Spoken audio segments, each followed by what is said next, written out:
भाइयों बहनों, यहाँ की धरती अपने अतिथि सेवा के लिए तो विख्यात है ही, लेकिन साथ ही साथ यहाँ की धरती ने यहाँ के वीरों और वीरांगनाओं के एक नए इतिहास को भी हम सबके सामने प्रस्तुत किया है। भाइयों बहनों, कौन नहीं जानता है कि यहाँ के इतिहास में यहाँ की वीर परंपरा, वीर कुंभा और हांडी रानी के इस पावन धरा भूमि को कौन ऐसा सच्चा भारतीय होगा जो बारंबार प्रणाम करने की इच्छा न रखता हो। और इस अवसर पर भाइयों बहनों, इस पावन धरा को कोटि कोटि नमन करते हुए मैं आप सबका हृदय से अभिनंदन करता हूं, स्वागत करता हूं। भाइयों बहनों, आज पूरा भारत बदल चुका है। एक नए भारत का दर्शन हो रहा है। एक स्वस्थ भारत, एक समृद्ध भारत, एक विकसित भारत, दुनिया के अंदर अपनी ताकत का एहसास कराने वाला भारत। दुनिया के अंदर भारतीयों का सम्मान बढ़ा है प्रधानमंत्री मोदी जी के कारण, और पूरी दुनिया अपने संकट के समय में भारत की ओर आशा भरी निगाहों से देख करके मानवता के कल्याण की धरती धरा को बार बार नमन करने के लिए आज उत्सुक दिखाई दे रही है। भाइयों बहनों, ये वही भारत है। कांग्रेस के शासन में घुसपैठ होती थी, आतंकी घटनाएं घटित होती थी, लेकिन भाइयों बहनों, आज के नए भारत में घुसपैठ नहीं, बल्कि आतंकवाद के माद में जाकर के हमारे बहादुर जवान आतंकवादी ठिकानों को तबाह करने का मादा रखते हैं। इस नए भारत को, दुश्मन को उसी की भाषा में जवाब देने की ताकत है। और इसलिए भाइयों बहनों, जब हिंदुस्तान आगे बढ़ रहा है तो राजस्थान तो वीर और वीरांगनाओं की धरती है, भक्ति और शक्ति की धरती है। राजस्थान कैसे इससे वंचित रह सकता है? और इसी के लिए आज मैं आपके पास आया हूं, आपका आह्वान करने के लिए।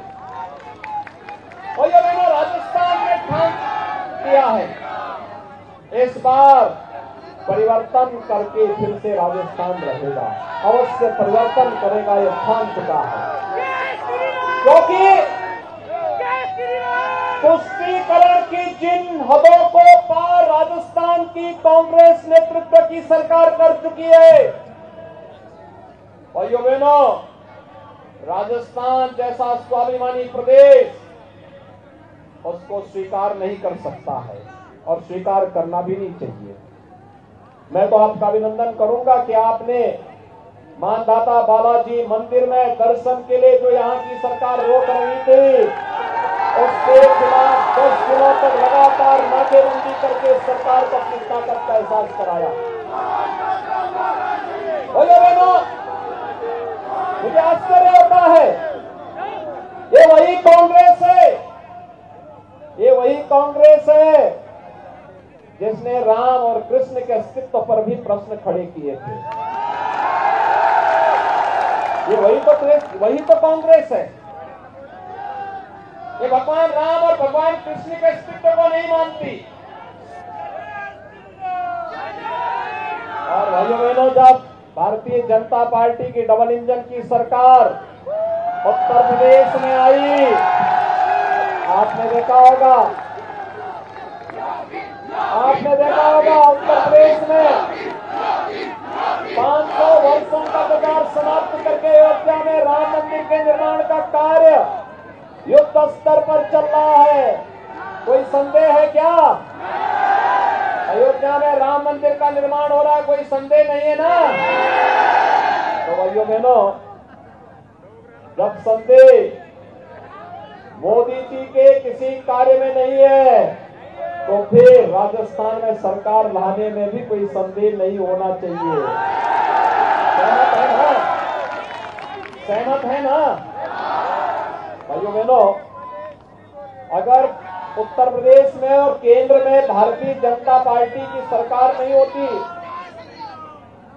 तो क्या राम मंदिर का कार्य हो पाता? क्या ये काम कांग्रेस करती? क्या भाइयों बहनों, कांग्रेस आपकी आस्था का सम्मान नहीं कर सकती। और याद करिए, अगर यहां बीजेपी की सरकार होती तो कन्हैया लाल जैसे निर्दोष नागरिकों की हत्या होती क्या? और ये सरकार तो मुआवजा देने में भी भेदभाव करती है।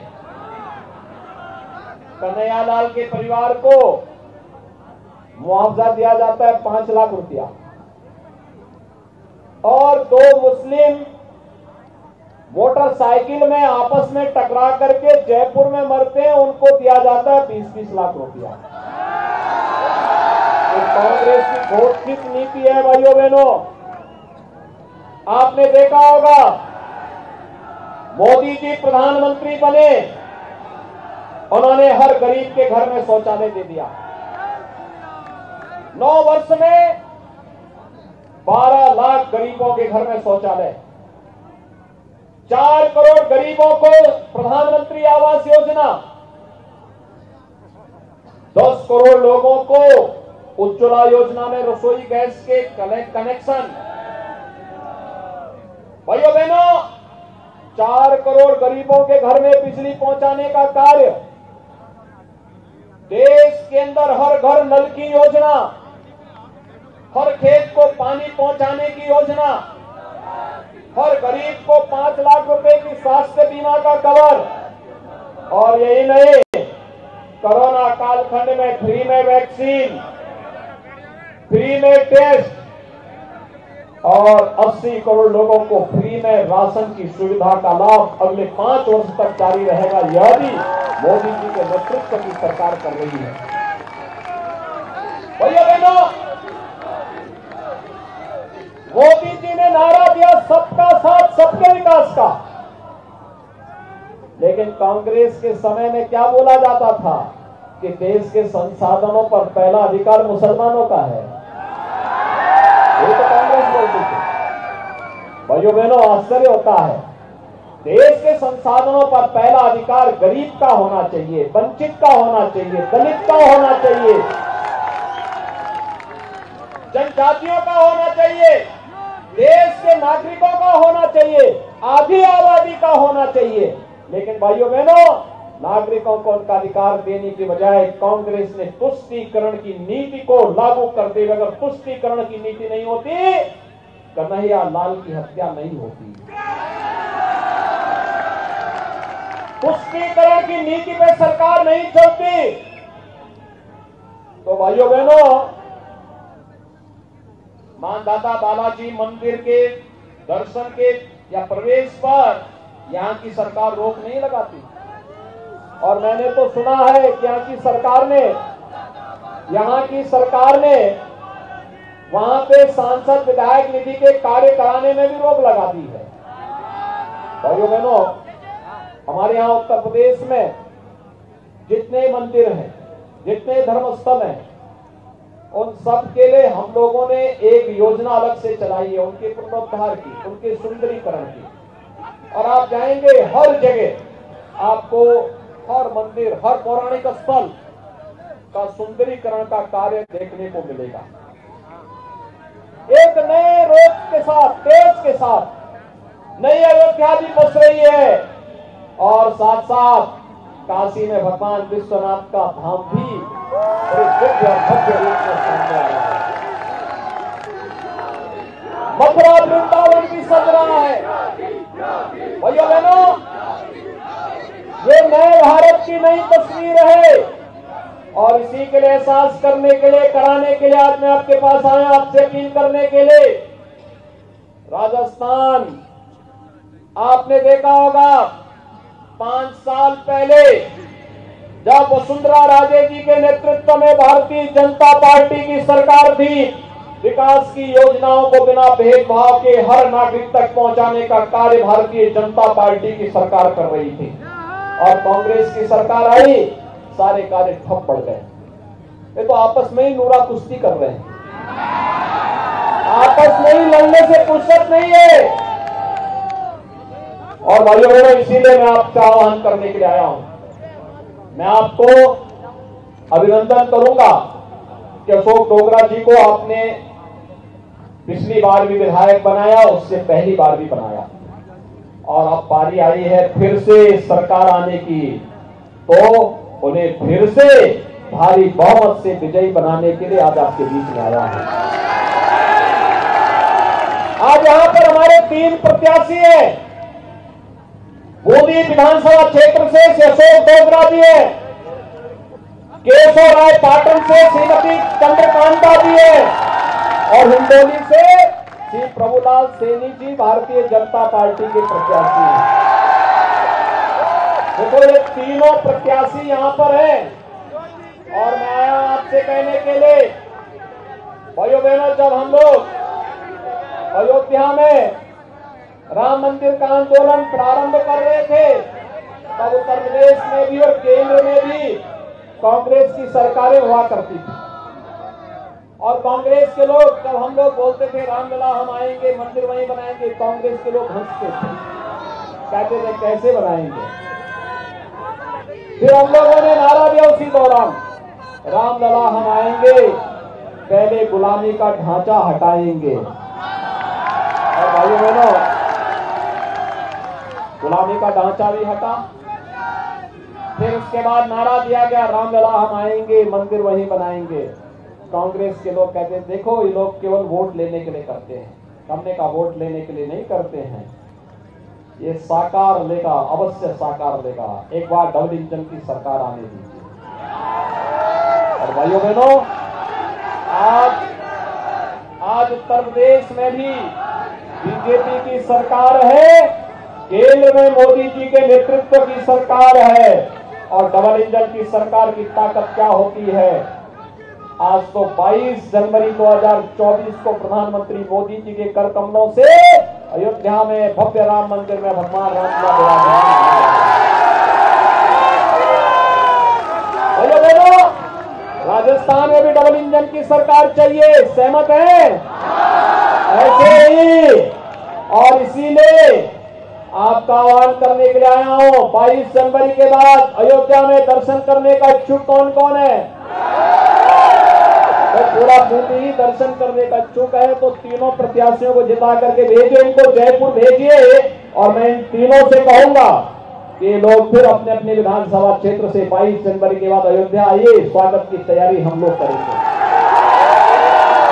सहमत है? सभी लोग सहमत हैं? सही बात है ना? तो फिर मेरे साथ बोलेंगे, भारत माता की जय, भारत माता की जय, भारत माता की जय, श्री राम, जय श्री राम, जय श्री राम।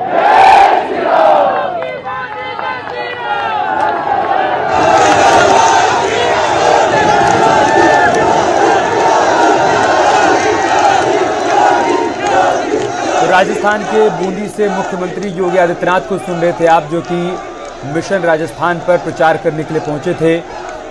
आगामी दिनों में यहां पर मतदान होना है और मतदान से ठीक पहले मुख्यमंत्री योगी आदित्यनाथ बीजेपी प्रत्याशियों के लिए वोट की अपील करते हुए डबल इंजन की सरकार की उपलब्धियों का जिक्र करते हुए बताते हुए कि उत्तर प्रदेश में कैसे विकास की बयार बह रही है, कैसे केंद्र की मोदी सरकार और राज्य की योगी सरकार उत्तर प्रदेश को उत्तम प्रदेश बनाने की दिशा में आगे बढ़ रही है। राजस्थान में बीजेपी की सरकार बनाई ताकि डबल इंजन की सरकार राजस्थान का भी समूचा विकास कर पाए।